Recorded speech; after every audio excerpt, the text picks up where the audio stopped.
I mean, it would be really awesome. Oh, thank you. So, after hearing some of your previous concerns, I think that some good objective criteria for this process would be one that really takes into consideration costs. You know, within cost, that encompasses income generation and livelihoods. Secondly, we need to really focus on tradition and reciprocity. I think that these are good objective criteria. And, you know, to be concrete and specific and measurable, I suggest that we use the Nature Conservancy's criteria that they've already laid out. It's internationally accepted and it's been used successfully in the past. Can we agree to those objective criteria? Try it. All right, sounds awesome. And lastly, in terms of process, we're going to brainstorm interest, and you guys are going to state your positions, and we're going to try to frame those into interest statements so that we can really see what the underlying interests are and then develop some options for mutual gain. So if that sounds good, let's go ahead and start. Okay. Well, first of all, I just don't care as much about wildlife and bugs and organisms as I do about people. I mean, you got to tell me why I should care about some stub-nosed toad or some brown-headed spider monkey more than I care about the people that work for me. And we're trying to use this wood to help people's lives. We build homes with this wood. My workers need a paycheck. They need to put food on their tables. Tell me why I should even care about this. Okay, that makes sense. What about you? There's really nothing you can say. I'm not going to let my forest be destroyed for the benefit of a company hundreds of miles away. If we lose our trees, which is our source of livelihood, we never see a penny from the lumber. We are the best stewards of the ecosystem, and it's going to stay that way. Look, you see what I mean? It's nothing but attitude. I'm done. I refuse to negotiate with this guy. Oh no! It seems like corporate busters is playing a dirty trick. Let's see if the derails the negotiation entirely. Corporate bastard, why are you doing this? Why are you refusing to negotiate now that we've come so far? Do you really feel like there isn't any agreement possible? I just don't want to negotiate with this person, period. Would you want someone to refuse to negotiate with you? I mean, how would that make you feel considering the circumstances? Okay, look, I apologize. I wouldn't want someone to just outright refuse to work with me, especially if it affected my livelihood. But I'm just not hearing any options that can work for me. In other parts of the world, they've developed approaches that allow lumber companies to harvest trees in a way that allows rainforests and biodiversity to survive intact. If that were possible, would you be interested? Sure. Okay, so let's take it back to your interests. If I heard you correctly, I just want to summarize that it's really important for the industry perspective that that you get paid, that there is income generation and job opportunities. Is that correct? Yeah, that's right. And I'm also hearing that from what you said, from the traditional perspective, you don't want to lose your tradition. You also are concerned with your livelihood, and you want to protect this biodiversity that's been here for generations. Is that correct? Okay, so now that we've understood that, let's try to understand from your perspective, why do you feel that the traditional interests are competing with maintaining your interests? Well, it's pretty clear that the indigenous person wants me to stop harvesting trees in his forest. He says that I'm killing off species and destroying his home. And it's not that I hate him, and I don't hate plants and animals.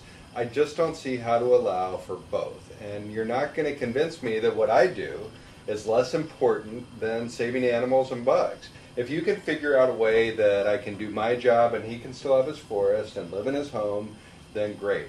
Maybe we can get somewhere. Would you like to respond to that?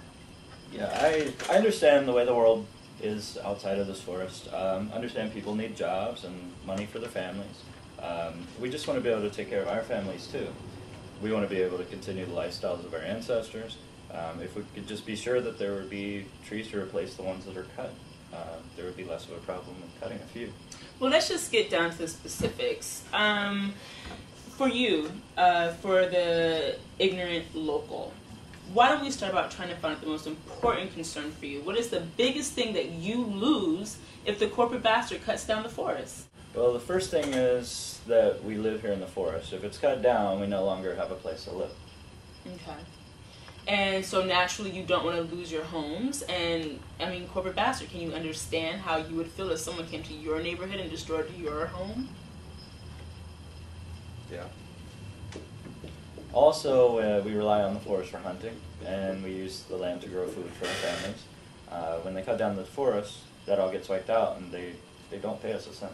So your biggest concerns are that you lose your homes, as well as your ability to provide food for your families, and also that you don't receive any compensation. Is that right? Exactly.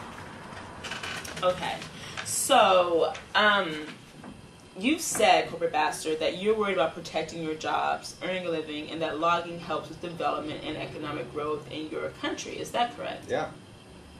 Okay. So, in summary, I think there's some options that are on the table that we can actually work with here. And the options for mutual gains that I'm hearing are sustainable management for the forest.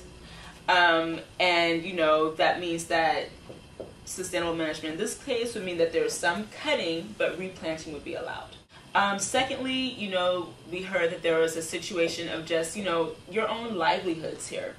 How about if the industry supports and community development here? So if you're going to be extracting these resources, let's put them back in the form of building schools or hospitals for the community, doing some community development so you win and they win. Thirdly, you know, why don't we pay the indigenous people to actually take the trees? And, you know, they're going to be cut down anyways. Why don't we get some kind of partnership that generates jobs for people who are already living here? And lastly, to make sure that there is, you know, protection of this area, I think we need to like set up a private protected area that is, you know, really managed by the indigenous people who are here, that maintains intact, you know, in perpetuity. I think those are some options that we can mutually benefit all of us. What do you guys think? I agree. I think that all sounds good. Okay. Well, now that we have that on the table, I say we kind of break from this, go have some lunch, and then come back and kind of really put some dates, times, and action plan in place to get this thing done. You buying? I'm buying. Okay. Cheers. Cheers.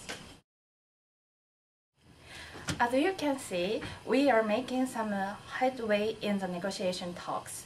The options on the table is first, sustainable management, second, community development by the industry, third, mediation facilitated by Nature Conservancy, fourth, created a private protected area.